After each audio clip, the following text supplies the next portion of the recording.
La piñata más grande que podemos tener es una Nefanila, por lo que aprendamos cómo tener a este singular personaje que es uno de mis favoritas. Estás en City Gamer, tu espacio de YouTube donde conocerás de videojuegos, por lo que suscríbete para disfrutar del contenido. ¡Comencemos con el video! Los elefantes son el animal terrestre más grande del mundo actualmente. Son inconfundibles, ya que tienen un cuerpo sumamente voluminoso, con una trompa enorme y algunos con colmillos alargados que se exponen por fuera de sus bocas. Y las elefantnilas son los que lo representan en esta saga, siendo la piñata elefante. Por el tamaño de sus orejas, podríamos decir que es una piñata de elefante africano. Son enormes en tu jardín, no hay una piñata tan grande como ellas. Son de color rosa con amarillo y con ojos enormes. Piñatas terrestres, diurnas y del nivel 9, por lo que conseguirlas es sumamente complicado. Otra característica es que constantemente pisarán a las demás piñatas y se estarán echando flatulencias.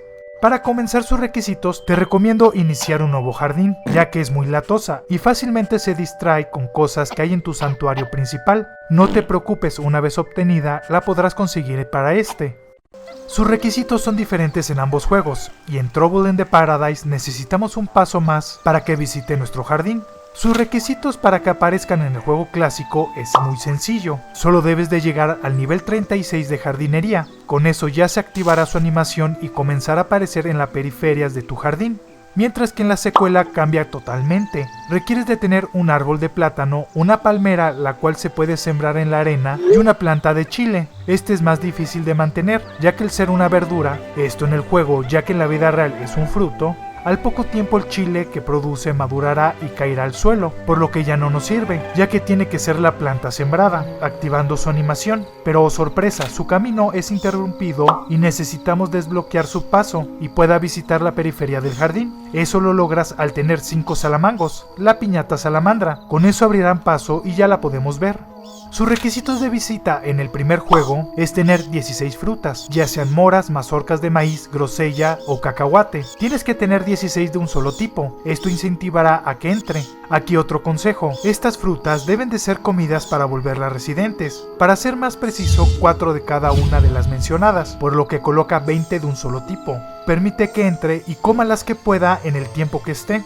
Si uno coloca todo en un mismo momento, podrá pasar que coma las 4 de un solo tipo y siga consumiendo esos frutos, ignorando a las demás, perdiendo tiempo y con el riesgo de que se comiencen a pudrir. Ya que consuma sus 4 frutas, véndelas y coloca 20 de otro tipo. Para que entre en tu jardín en Trouble in the Paradise, disminuye mucho y es mucho más sencillo, solo requiere tener 2 plátanos, 2 chiles y 2 cocos. ¿Con eso entrará? Para cumplir sus requisitos de residencia en el juego clásico, debe de consumir 4 moras, 4 mazorcas de maíz, 4 grosellas y 4 cacahuates, ya sean comprados o producidos por un árbol o las sembraras. Debe de comer 4 de cada uno de estos, por lo que la estrategia anterior es fundamental, ya que si disminuye su requisito de visita, estas se irán, se distraerán fácilmente y aun cuando cumpla un requisito seguirá comiendo la misma fruta, siendo unas tragonas. En la secuela solo debe de comer 4 plátanos, 4 chiles y 4 cocos. Nunca dejes que disminuyan de 2, pero como tienes que tener siempre los frutos, tiende a ser más latoso. Recuerda que estarán entrando y saliendo de tu jardín, además de que solo entran en el día. Para cumplir sus requisitos de enamoramiento en el clásico, lo cual ya es muy sencillo porque son tuyas, también requiere de comer muchas cosas. Debe de comer 2 plátanos, 2 bellotas, 2 chiles, 2 calabazas. Además debemos de ponerles unas zapatillas de ballet, esto se logra en la tienda de mascotas, y cumplir su sueño de ser ligeras como un cisne.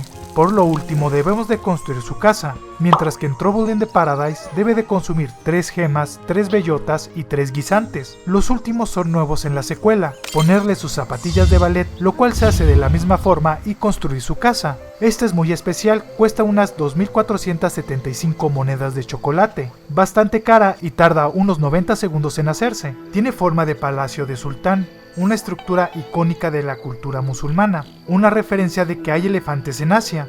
Ya cumpliendo esto, pasaremos a su minijuego de romance. Es muy difícil, ya que hay obstáculos inmóviles moviéndose, dormidos e invisibles. Además de una combinación de estos, tiene una forma de avión. Ya con esto pasaremos a su danza de romance. Veremos a 2 elefantes dando pasos de ballet y cimbrando todo a su paso, con giros y se coquetean. Es genial verlo porque es una ironía viniendo de una piñata tan grande. Si las quieres vender, estas te darán 4.500 monedas de chocolate. Es mucho, aunque hay que considerar que son muy latosas, y si tienes un rancho de ellas, estarán pisando a todas las demás piñatas y haciéndolas infelices. Les puedes cambiar de color en ambos juegos. Para ver su variante azul debe de comer una flor de campanilla, el cual es mi color favorito en estas. Para volverlas naranjas deben de consumir una flor de amapola, y para que se vuelvan amarillas deben de comer una flor de botón de oro. Se ven geniales en todos los colores y seguro te gustará una piñata tan exótica con un color diferente en tu jardín. Para que aprendan trucos en Trouble in the Paradise, el primero se consigue al comer una manzana. Esto provocará que saquen un peso de 1 tonelada y lo carguen con su espalda para hacer malabares con su cabeza, una referencia de que son fuertes. Y el segundo se incentiva al comer una semilla de manzana, donde comenzarán a agitar sus orejas y emprenderán el vuelo. Este es genial de ver y muy bien pensado, ya que es una clara referencia de Dumbo, el elefante volador. No aporta nada a tu jardín, más que se ven geniales y ninguna piñata lo requiere directamente, aunque te puede ser de ayuda, ya que con su precio y valor serán de mucha ayuda para atraer al arroario, la piñata león. Solo esperemos que no le espante con sus gases, aunque si tienes una Marshmallow, la piñata ratón en tu jardín, se morirá de miedo. La piñata más grande de todas y una dragona, solo mira cuánta fruta hay que darle, pero vale mucho la pena. Solo ten un poco de estrategia. Esas son las elefantilas y cómo tenerlas. Si te gustó el video, en esta parte podrás ver nuestra reseña de Viva Piñata. Aquí aparecerá nuestro último video publicado. Suscríbete para seguir piñateando con esta saga y pásate a mi canal City Animal, donde conocerás de animales reales. Nos vemos en un próximo video.